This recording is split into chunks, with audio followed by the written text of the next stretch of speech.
But at this time, we will be taking questions from the audience and from the virtual audience that our panelists can help answer.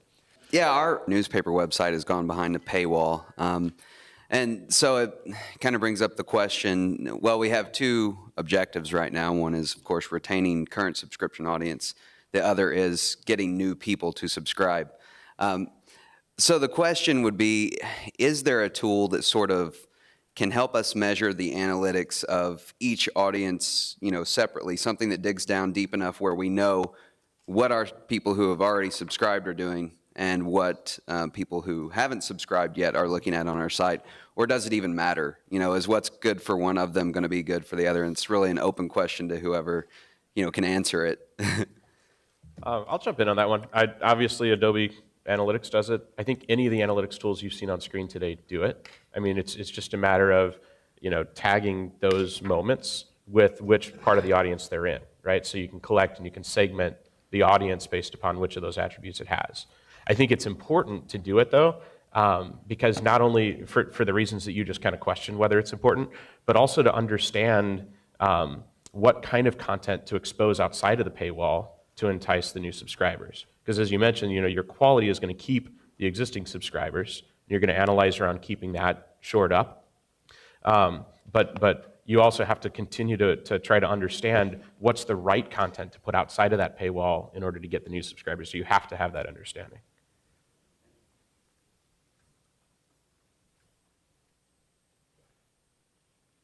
Yeah, Joy?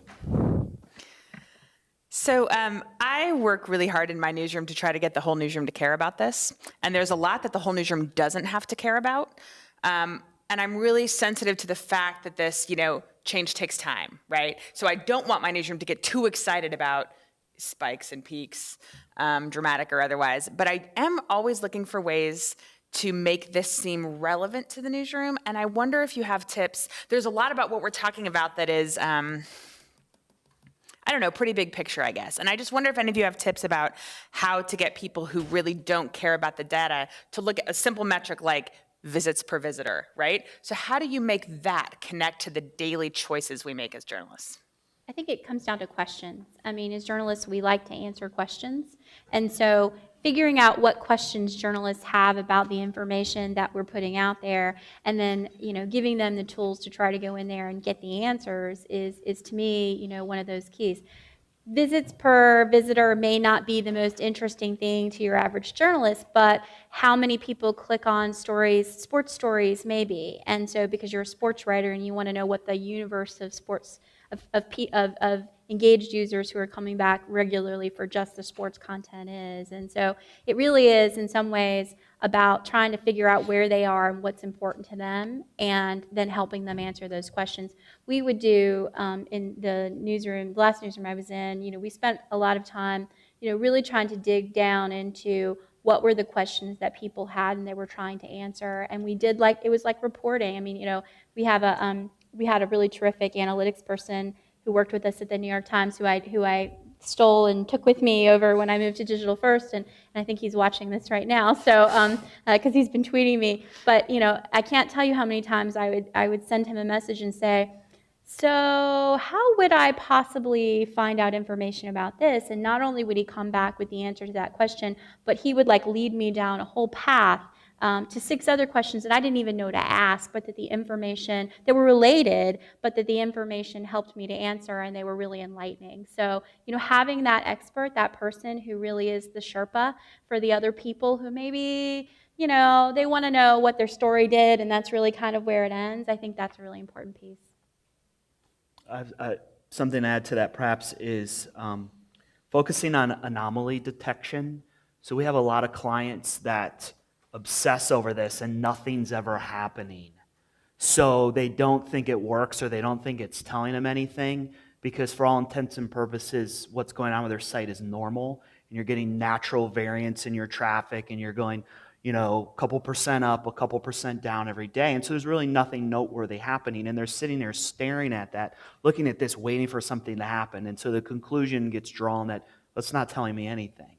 And so teaching them to walk away from it and only come back to it when it's giving them something unique or something worth noting I mean, we as journalists, right, we're always sort of like capturing these stories because they're unique, they're different. We should be taking that same mindset with the data and not necessarily allowing just the everyday stuff that happens. It's quite frankly the everyday stuff.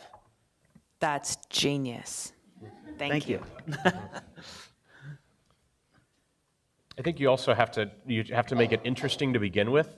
One of our retail clients last holiday season had you walked into their entry lobby, had a big television screen where it's basically a map of the United States, and anytime someone would scan one of the product codes in store, it would pop up where they were on the map and what they were scanning. So as everybody was coming into the office each morning, they were getting excited about what data can tell you in a very kind of indirect way. So you have to make it interesting and exciting. And then I think to Amy's point, you have to keep it simple.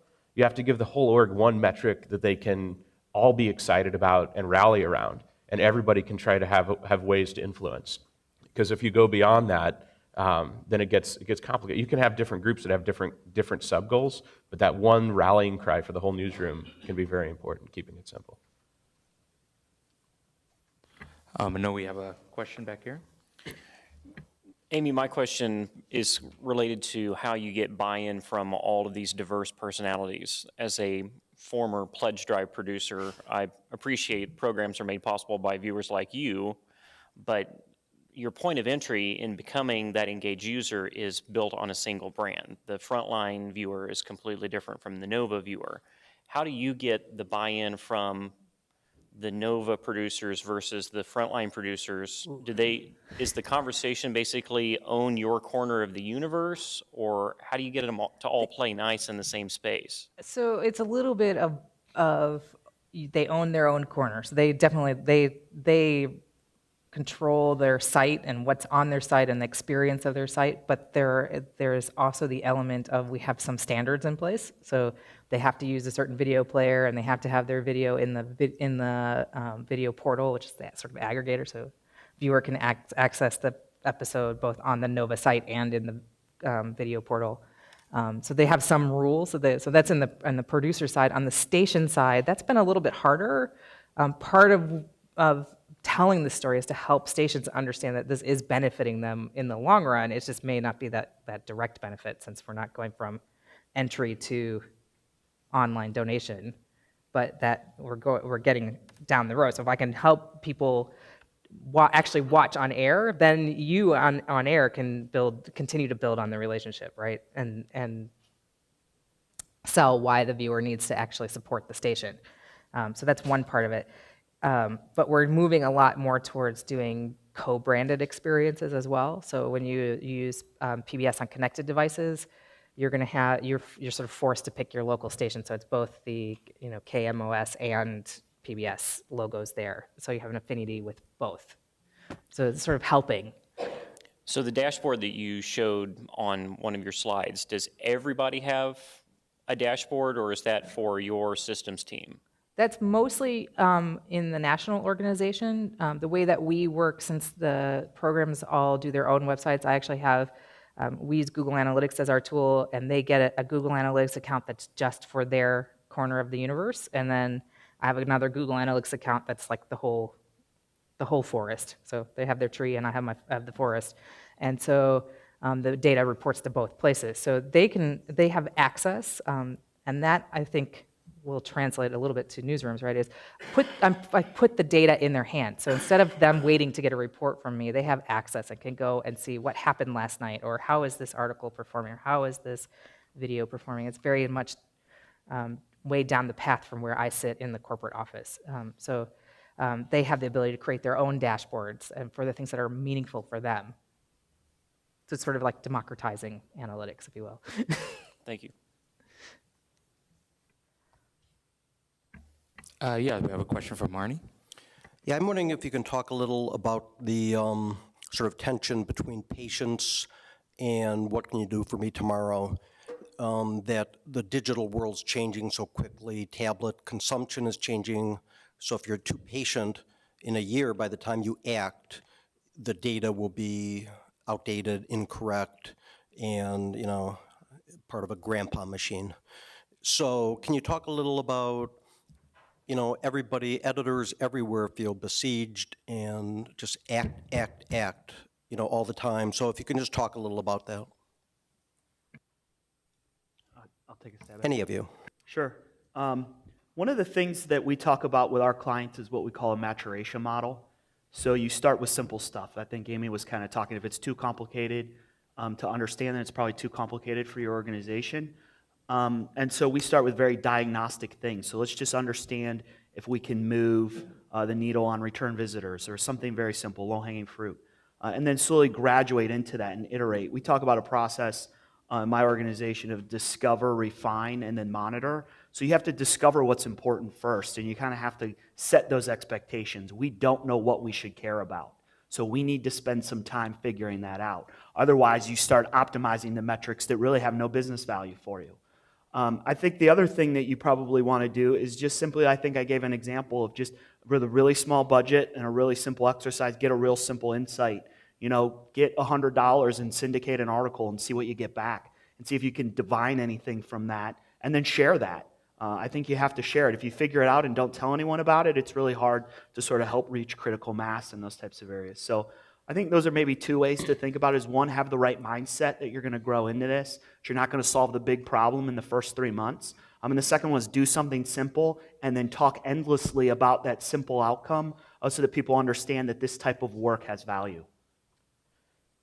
I think you also have an opportunity to think about the big goal that you're going to be slower and more patient about, kind of Amy's engagement growth goal. But and like a retailer might say, I need to improve conversion, right? I need to get more people converting to actually buy something, and that's a long time, like year, 3 year, 5 year improvement that we want to keep seeing.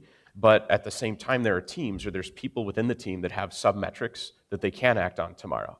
So there's a team that's worried about the marketing coming in or the search within the site or the merchandising of the products or the actual cart process, right? When you go through the part where you put in your credit card and everything.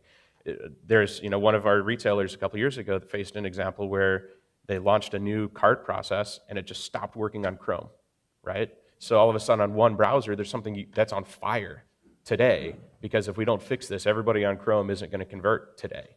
So, but that's that team's job, and overall it contributes to that bigger, larger organizational goal. And it's kind of traditional management in a sense of having that big organizational goal that's simple, that everybody's aiming towards. Disney does it really well too. Everybody is bonused on happiness of guests. And that extends from somebody that's making the right promise in marketing all the way to somebody in the park that's picking up a piece of trash that are actionable in different ways. I think you also don't have to chase every trend. So, and what I mean by that is, especially if you have the resources to do this, is to focus on what's important to your audience and then place 1 or 2 bets. You don't have to, if Pinterest doesn't fit with your audience, you don't have to go out and try to experiment there. But you can find those 1 or 2 things and don't try to do all 18 things that are flying at you. And see, put some small bets and see what's working or not working, and then adjust accordingly.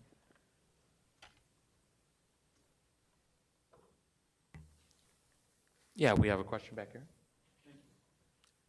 Kind of 2 questions with the same purpose. I advise undergraduate students. If you're telling them to learn what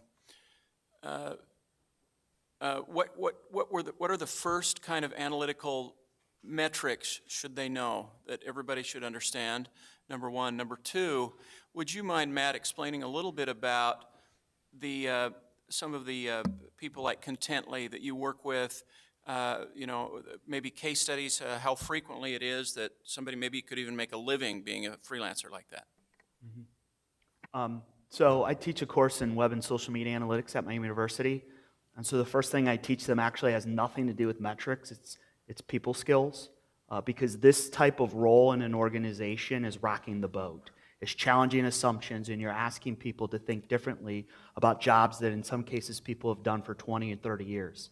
So if you can't relate to people and get them to appreciate what you're trying to do and that you're really just trying to provide feedback, I think that's really important. So that'd be the first thing I would teach a student. As far as metrics are concerned, it would be to then really understand the business model of whatever organization it is that you're working in and what they care about, and find metrics that represent that. So people can always articulate success, and so the magic question is, well, what does that look like? And if you could come up with an answer to what does that look like, then that is the metric. In this case, it might be visitors. It might be engagement in the case of PBS, watching videos. There was probably some exercise in what does that look like, and then tie that to the metric. So I think that that's probably the way to get at it. As far as being able to make a living doing things like content curation and things of that nature, I think the jury's still out, but I know at least in this discipline, within organizations, analytics, we call them digital marketing analysts or different types of titles associated with them, web analysts or whatever that might be. This skill is in tremendous demand and only continuing to grow. And so I'd really focus there in terms of being able to make an impact on the journalism side. I mean, one of the reasons that I ended up in marketing before journalism or left journalism and ended up in marketing is because the demand was in marketing and the demand wasn't in journalism. And so now that demand is beginning to grow and publishing organizations are becoming more sophisticated, we're finding places to plug in and help those organizations out.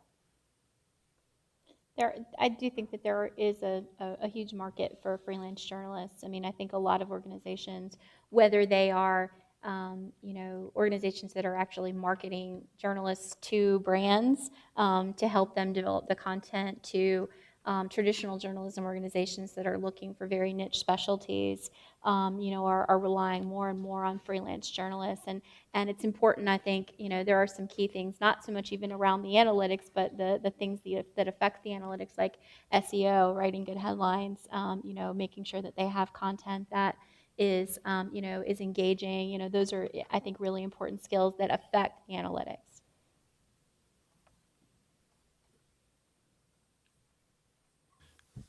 All right. Yeah, we have a question up here from Lamar. We have a question from online viewer Andy Reinhardt for Matt. When you're working to gain insights about the audience consuming your content, what are some of the tools you use to understand needs, demographics, et cetera?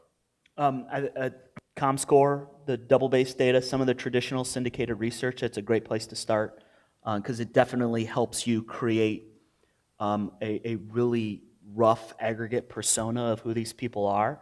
And then we use site-specific data or specific social data to add fidelity to that general understanding of who that person is.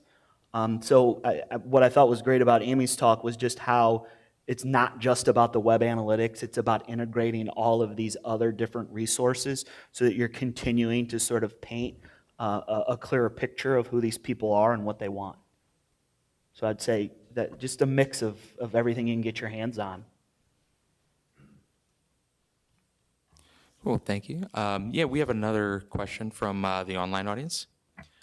Yes, this one is from Mark Morey, and it's not directed toward anyone, but he's asking, what are the best places to track the top stories across the web?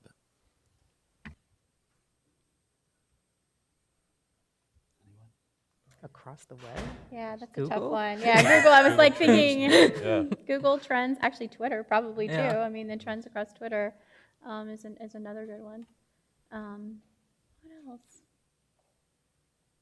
I can maybe kind of answer a little bit of going along the Twitter lines. There's a company called Topsy, who Twitter is actually used for Twitter search because Twitter hasn't really totally gotten 100%. They haven't developed their logarithm, I think, enough to make their search tool super effective. A lot of times they skew toward the most recent rather than maybe scanning the whole of Twitter since 2006. So that can be, they have a free tool and a paid tool that can be used from a Twitter perspective of what's trending currently or maybe to dig deeper into a topic. One of my favorite sites is Reddit, which dubs itself the front page of the internet. Fun part is you got to pick through it to find the good stuff and the bad stuff, but sometimes the bad stuff can be really fun as well. So, I mean, it just really depends what appetite you have for content. I mean, there's another site I love, it's Long Reads, right? And it's all long-form journalism, and every week I get a top 5, and that's perfect. I mean, so it really just kind of depends on what you're looking for, but I think there are tons of mechanisms out there that you have access to help find the best of whatever it is you're into.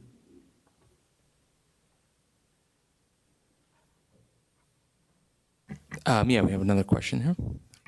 Yeah, with what are some of the best practices for search engine optimization as it applies to headlines? You know, do you try to be as descriptive as possible? Can you be too descriptive where, you know, it sort of defeats the purpose? You know, how do you approach that? This is probably a best question for Michael or Robyn, I would think, but whoever has the answers can go ahead. Yeah, I'm not sure if I have I'd the go- answers. I was going to say I'd go for you because I'm more about product. Yeah, well, I mean, I think, obviously there are tons of courses out there and how to optimize your headlines, making sure that you're being, as descriptive as possible, putting keywords towards the front of the headline, not, having headlines that are too long.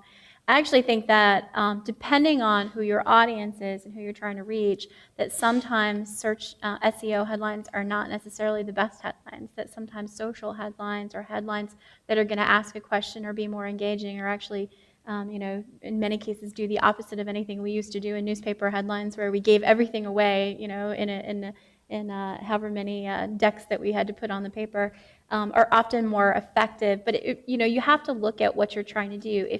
If your goal is to get search traffic to come find that story, then definitely keyword load at the front, and you can test those headlines. You can test to see what words are very specific. I remember when the Newtown shooting happened, and we were doing a lot of work around that. The question was, it was Sandy Hook Elementary or was it Newtown? And we were testing both words, trying to see which one do you use, and there wasn't a clear answer, so we just picked one, and in the end, it was Sandy Hook, and we used that pretty much in every headline. But ultimately, depending on the audience that you're trying to reach, is that very specific, very some kind of bland headline the right headline, or is it one that's going to make you say, hey, watch this thing that,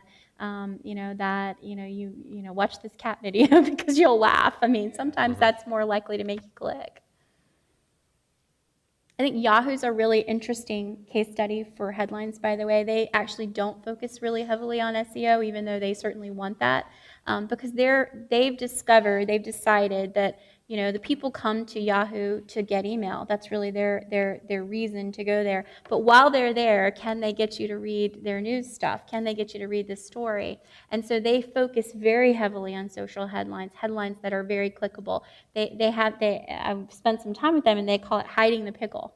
Something that makes you have to click on it to know what it is that they're talking about or to find out the answer to the question. And I think it's kind of gross, but I don't know, hiding the pickle. But I think that there's a certain amount of genius to doing that. I'd like to kind of follow that up with what you were saying there, that Yahoo kind of gives you some, hey, while you're here type stuff, right? Yep. And with a lot of search, and this isn't true of every organization, but a lot of people see the search traffic coming into their news website, and a lot of those people are the kind of one and dones, Yep. and then they move on. So, and maybe, and Robyn, this could be directed to you or really any of you. Could you talk about the importance of testing content wrapped around that first entry point, and how you have seen testing in those areas and ways to turn those one and doners into going deeper into the site or coming back? I mean, I think that the key there is we as news organizations, because we started, I started with newspapers, and we had the front page, and the front page is where you put everything.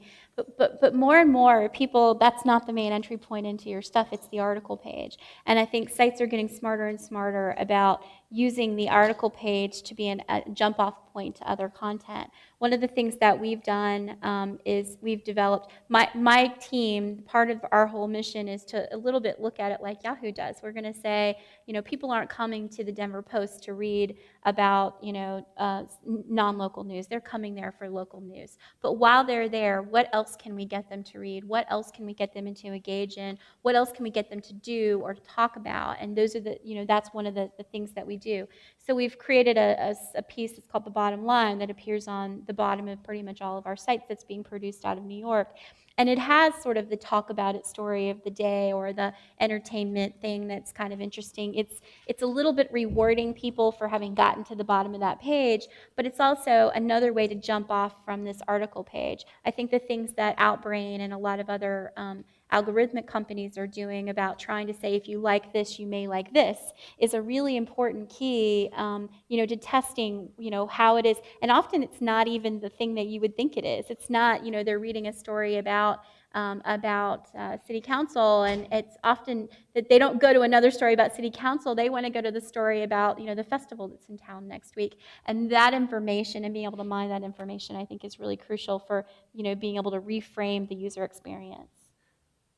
I think you said one of the key words in there too, which is testing. Yeah. Which is not just doing it one way and leaving it. So I think there's knowledge and there's discipline here from like even the retail merchandising world of, when you put a certain dress in a certain place in the store, what else around it might get more into the cart. It's the same exact story. You might bring a retail merchandiser in to kind of talk about how they think through that, and they test things, but they also approach it different ways for different audiences. A store in one city might have a totally different merchandising approach than a store in a different city. So think about your audience coming to that story, and male or female, or in region or out of region, or age groups, age bands, things like that. Approach that, test different approaches to different segments of the audience hitting that page to try to get them to things that will interest them. Very nice, thank you. We have another question back here. You guys have been really proactive.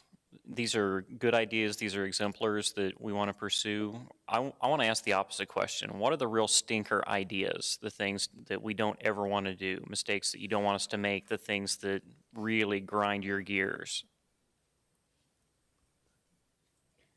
Chasing trends. I think that's the first one. The next shiny object. I think in marketing we have a huge problem with chasing shiny objects.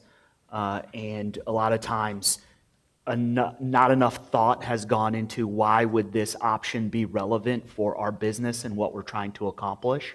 And so I would say the same thing to journalism. It's, well, yeah, this might be hot and you might not want to miss out on it, but take the time to at least ask the question what you're going to get out of it if it works.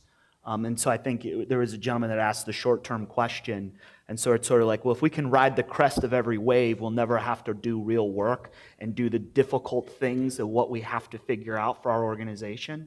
And that's a huge problem in marketing. And so I would say having a similar appetite for doing that. Now, that doesn't mean that you got to spend a year or 18 months figuring out what's right, but just stop, take a deep breath, and ask yourself the question.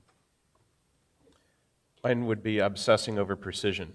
I think as many people get into analytics, they get paralyzed by, is this the exact correct number? Am I tagging this? Am I measuring this in exactly the right way? And when I was in school in technical theater, it was, the saying was good enough for theater. Like if you're within 2 inches of the design on stage, you're fine. And I think the same is true for analytics. You'll get paralyzed and you won't ever start to act if you're too obsessed over perfection in the numbers.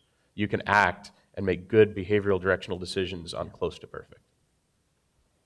I think it kind of goes along with tracing trends, but it's creating goals and objectives that, don't ultimately lead you to the place you want to be as a business. Whether it's chasing page views or finding other, pieces of data that, may help you in the short term, but aren't necessarily going to help you succeed in the long term. I think that's really a negative consequence. I think that any piece of data you can gin, and just about any piece of data, you can game it. And so, that's not a good thing. It is what it is. But, so if you get too obsessed with hitting that number and not enough about what that number means and why it's important, then you lose sight of what's, of where you're going. I was going to pick the perfection, but I think my thing, especially working with local PBS stations, is they don't tend to have much confidence in their ability to use analytics. So since they're not confident about it, they just choose not to do it at all. And my hope is that if you feel unconfident, just start somewhere. And you don't have to know on every single metric, and you don't have to get deep in the weeds. Start with telling a simple story of your site. How many people came? How did they get here? How long did they stay? Did they come back? And you can start there, and that's not a complicated thing to answer those questions, and that you can build on your familiarity with analytics from there, and don't get paralyzed by there's so much data here. Well, thank you. Yeah, we have another question. I know, Robyn and Michael, you addressed this in your presentation, and I guess I'm just looking for a little bit more. It was interesting, Michael, you started out by saying someday you want to set up a newspaper, but you're not sure, or something along those lines. Off the record, right? Off the record. Yeah, there was that, Don't too. tweet it, right? Yeah. On the live There stream. was that, too. And I guess maybe starting with Robyn, then Michael, you following up, what are we learning about analytics and I know Matt's answered this somewhat, but driving revenue. What are we learning that I'm not picking.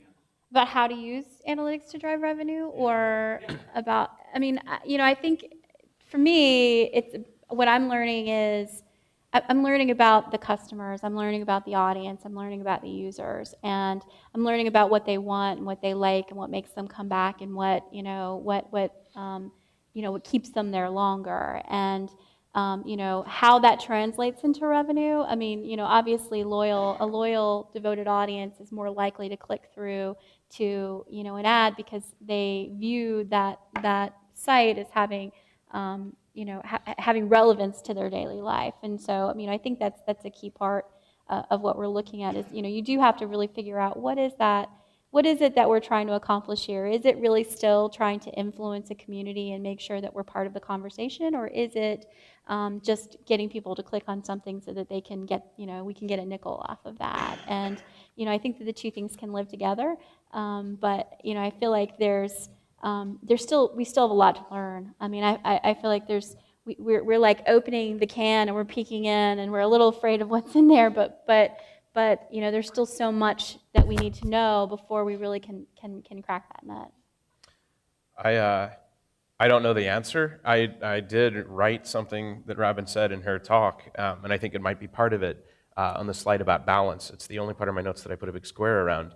But that balance between the person a day that's out there page view whoring and the rest of the newsroom that's working on the deep qualitative stuff that matters to the community. And I think what the analytics will let us do is understand the right balance between that, of getting different types of audience members in and then engaging them with the things that really matter. And I think balance is going to be the key in that whole equation. I think we knew that, as a newspaper editor, we knew that before. Yes, as a journalist, I knew that the story that was on the front page, that big investigative piece, was important and really relevant, but I also knew that the day I forgot to publish the crossword puzzle, that the phones were going to light up far more than, when we even got something wrong, that there is a balance between, what the reasons people come to your site, and oftentimes it's not even what we would like for it to be, but, trying to figure out how to recreate that and make it relevant in the new world is, I think, something we're all striving for. All right, thank you. Yeah, we have another question from Arnie. I'm wondering if you can talk a little about, in the quote-unquote old days, newspaper, ABC, which I think Robyn addressed, newspapers, were able to measure apples-to-apple circulation, even though some of those numbers might be suspect, because you could throw out 50,000 papers on lawns on a Sunday and raise your, Sunday circulation and then charge more money in a mass advertising world. So in this day and age, are there three metrics, if you were all creating the new, whatever it would be called, DEF, for metrics, for analytics, are there three simple things that you would say these are the three things that websites can measure, or is the world just so complex that it's wasted effort? My fear is that each brand probably needs to measure something different. Maybe not each one, but each type of brand needs to measure something different. And that, for a national audience, it's definitely going to be things like unique users, and it's going to be, page views, and it's going to be some of those things. But for a local audience, having a small but devoted audience, it may be pages per visit. If you can get 20 pages per visit, wow, that's something impressive. And so I would hate to try to define what that is. I think it's more important to look at, who it is and what it is that you're trying to accomplish. I don't know, I would kind of say, I feel like we haven't changed that much. At the end of the day, in media, it still boils down to reach and frequency. So if I were to pick two, that would be it. We happen to use different metrics in each media to represent reach and frequency, but that's how I tell others, like other people in my organization, how to talk with the television side of the business. It still comes down to how many people, how often, and how long, if you can get that. Yeah, Joy? I want to add on to that because the the idea of it depends on the brand and the newsroom and the strategy and the audience and the advertisers, I think even goes beyond brand. We get real excited in my newsroom about parsing what local folk. We're very highly local, small newsroom, right? So we pay more attention in terms of how to make editorial decisions about what readers here want versus search traffic. And yet we cover a major SEC football team. And so I get too excited about that. And my sports editor says, wait a second, maybe I actually do care about how we're serving Mizzou fans worldwide. So I don't know, the it depends goes deep and can be sort of paralyzing. Yep. And even local even local newsrooms. I worked in a beach community, and we had a lot of people who came to our site simply because they wanted to visit that community. And so at some point it was like, okay, how do we serve them differently than we serve this audience over here that is the local devoted audience who lives there? And do we need to have a very different philosophy even just for these different groups of people? And both of those are very valuable. And both of them are valuable. In their own right. And but the advertisers for one may not want to reach the advertisers for the other. And how do you figure that out? All right, thank you. I actually had a question that wasn't necessarily wasn't one of the focuses of today, but I just wanted if anybody has any experience or anything revolving around the importance of getting people to come back. Right, so that's obviously you can get them there once. Maybe it's with a clever headline, or maybe with a kitty picture or something like that. But to get them to come back, and maybe using social media and or an in-house email list as a driver to get those people back. Do you have any strategies or anything that you've done that might address that? I think a lot of it comes down to the relationships that they have with the brand, and so social media is a key part of that. It's funny because when we first started kind of getting journalists really involved in social media, there was always a debate over whether we try to get them to follow the journalist or whether we try to get them to follow the brand, and which one seems to work. And the brand felt, even when you were talking about a local newsroom, often it felt very sterile, and they didn't feel like they had a relationship, so they would follow the journalists. But then the journalists would leave, and they would take those people with them, and it's like, wait a minute, what do you do? I think that as news brands, we've had to learn to develop relationships in ways that people and journalists have done for years with sources and people in the community, and those relationships and social help to drive people back. But I think often times it really comes down to I remember as a local editor, when the first time something happened in the community, I think it was actually a bomb scare at a high school, something that would happen all the time. All of a sudden, and it was something we hadn't even heard about yet. It had happened, and like 10 minutes later, we get this traffic spike. And we were like, what is this going on? Why are we getting this spike? What's happening here? And it was only about 10 minutes later that we realized that people were coming to us because they knew something was going on, and they expected us to have it. And that's ultimately that loyalty thing that you're trying to do. They have to believe that it's going to be there. And by the way, it helps when you actually have the thing there when they come to look for it, because if you don't, then they get pretty darn disappointed. So in that case, we didn't, but we learned pretty quickly. And part of the reason why we didn't have something is because in newspaper print world, and some of you will remember this, we didn't report on bomb scares at schools because we didn't want to have copycats. So all of a sudden, something that was not something we would have ever reported on in a newspaper because it was against our policy, we said, well, we need to have a different rule. People are trying to find out whether their kid is safe, and they're seeing on Twitter that their kid is tweeting about this bomb scare that's going on at their school, and they've all been evacuated. How do we deal with that? We had to totally change the way we approach those stories based on the fact that we saw what was happening with those metrics. Back to that relationship point, because I think that's key, is, I mean, you have to think about it from the standpoint of how do you as a person try to develop a relationship with another person that you want to develop a relationship with, and you're authentic, and you're open about who and what you are. And like the St. Louis Beacon, I think does this really well.